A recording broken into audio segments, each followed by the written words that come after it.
So PT scientists are running our first mission called Mission to the Moon. And it is as simple as that. It's a mission. We want to be the first private company to land a rover on the moon's surface. So far, only 3 countries have managed to get to the lunar surface and softly land. So the Soviet Union, America, and now China. And we want to shake things up a bit and show that a private company, a commercial company, could also do the same thing. And that's what we're planning to do. What is the mission? Where do you want to go exactly? So there are a few main points about the mission. So firstly, to be the first private mission on the moon.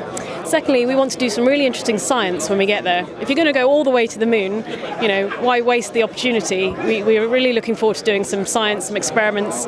We're sending 2 Audi Lunar Quattro rovers, and one of the most exciting things for me is that we want to return to the Apollo 17 landing site. And carefully, we don't want to disturb anything, but we want to approach the original lunar roving vehicle. And that's been sitting on the moon for 45 years. And since Gene Cernan and Harrison Schmitt waved goodbye to it back in December 1972, nobody's seen it. There are no good quality pictures of it. We know it's there. The Lunar Reconnaissance Orbiter that NASA sent up has sent us images, but all we can see is 2 pixels.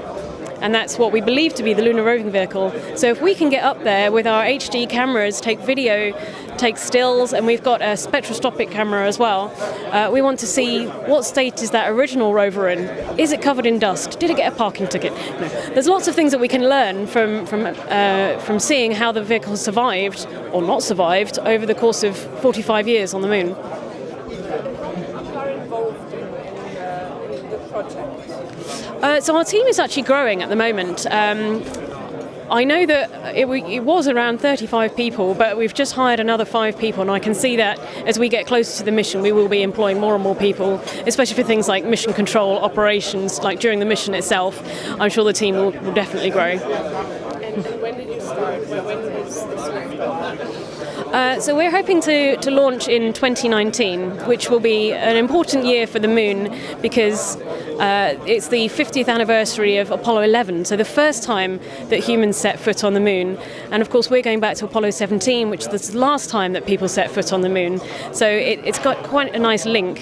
And what our company really wants to do is, it's not that we're looking to the past, but we want to build upon the things that were done previously. As Isaac Newton once said, all that I've done has been standing on the shoulders of giants. So we will be very careful not to step or roll over the footprints of the people who were on the moon first, but we want to sort of build upon their achievements. In fact, one of the experiments we're taking to the moon is going to be a kind of follow-up of the experiment they did during Apollo 17. And we'll send that on one of our rovers so it can take measurements at different sites on the moon and hopefully take repeated readings of some of the data that was collected back in 1972. I think it's quite cool, yeah. Delegates of the Bodensee Aerospace meeting will be as impressed as I am. I really hope so. I come from East London, and space wasn't really something that was accessible to me when I was younger. So I came into the space industry quite late when I finally met somebody from NASA, and I now feel like it's my duty to tell other people and show other people and make it real. And that's one of the great things about what PT Scientists is doing.